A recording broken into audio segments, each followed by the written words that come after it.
फेरि पनि स्वागत छ तपाईहरुलाई हाम्रो थारू गहनाको यो भिडियोमा र आज हाम्रो म्याम पनि हाम्रो थारू गहना पसलमा पाहुना भएर आउनु भएको छ। हाम्रो म्यामलाई पनि स्वागत गरौँ। म्याम नमस्ते। नमस्ते। स्वागत छ तपाईलाई हाम्रो हजुर थारू धन्यवाद। गहनाको स्टोरमा। हजुरको शुभ नाम भनिदिनुस् न। मेरो शुभ नाम चाहिँ मुना महतो, गैंडाकोट 12 मटकुटीबाट आएको। हजुर। अनि हाम्रो थारू गहना भिजिट गर्नुको उद्देश्य हजुरको? उद्देश्य मेरो साथीको स्कुलमा थारू ड्रेसहरु लगाएर देखाउन थियो अनि साथीले भन्नुभयो ल गएर थारू गहना सेट ल्याइदिनु भनेर भन्नुभयो, त्यसै कारणले म आएको यहाँ। आज चाहिँ जे होस् हजुर चाहिँ आफ्नो साथीको लागि भनेर थारू गहना र ड्रेस सपिङ गर्न आउनु भएको छ हैन त? अनि साथी अब उहाँलाई चाहिँ हामी कहाँ पठाउँछौँ अब यो सामान? हजुरले चाहिँ कता? यो सामान चाहिँ काठमाडौँ पठाउनु। हजुर। यो सामान चाहिँ अब हाम्रो यहाँ थारू गहनाबाट अब म्यामले काठमाडौँ लिएर जाँदै हुनुहुन्छ।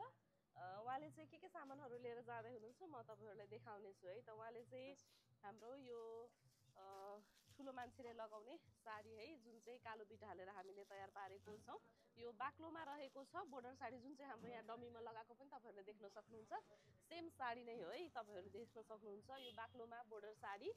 अनि त्यस्तै ठुलो मान्छेको लागि चाहिँ साडी लिनु भएको छ। अनि त्यस्तै गहनाहरू चाहिँ हामीले प्याक गरिसकेको छौं, जसमा चाहिँ चकती माला अनि अर्को हैकल मालाहरू, त्यस्तै बिन्दियाहरू चाहिँ यसमा हामीले राखिसकेको छौं। अर्को चाहिँ हाम्रो ठुलो मान्छेको सेट पनि उहाँले चाहिँ 2 सेट गरेर चाहिँ लाँदै हुनुहुन्छ। जसरी साडी चाहिँ 2 सेट छ, त्यसरी नै गहना पनि 2 जनाको लागि सेट रहेको छ भने बच्चामा पनि अरु सेटहरू लिएर जाँदै हुनुहुन्छ, जसमा चाहिँ बेबी बोयको लागि भनेर हाम्रो यो चाहिँ धोत सेट रहेको छ, जसको चाहिँ धोत यस्तो छ, तपाईहरुले हेर्न सक्नुहुन्छ। हामीले कालो बिटै हालेर तयार पारेको छौं धोतलाई पनि। अनि यसमा चाहिँ हाम्रो माथिको कुर्ती चाहिँ तपाईहरुले यस्तो प्लेनमा व्हाइटमा पाउन सक्नुहुन्छ। हामीले चाहिँ यसरी तयार पारेको छौं। यो भयो हाम्रो कुर्ती।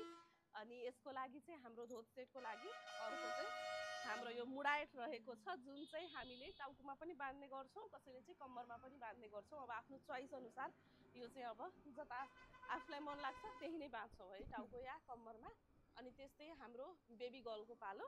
बेबी गर्लकोमा चाहिँ हाम्रो यो साडी र ब्लाउजको सेट रहेको छ, जुन साडी चाहिँ हाम्रो फिक्स साडी रहेको छ। यसरी हाम्रो यो सबको लागि चाहिँ हामीले प्यालेटहरू बनाएर स्टिच गरेको छौं भने यता अगाडिको मुजाहरू पनि सबै बनाएर चाहिँ तयार पारेको छौं। यो चाहिँ हाम्रो रेडीमेड साडी भयो र यसैलाई सेट हुने गरी हामीले चाहिँ ब्लाउज पनि तयार पारेको छौं। यो हाम्रो ब्लाउज भयो, जसमा चाहिँ हामीले पछाडीपट्टि एडजस्टेबल तरिकाले डोरी हालेर चाहिँ बनाएको छौं अनि बाहुला चाहिँ फुल बाहुलामा गरेको छौं। अनि बेबीको लागि भनेर हाम्रो चाहिँ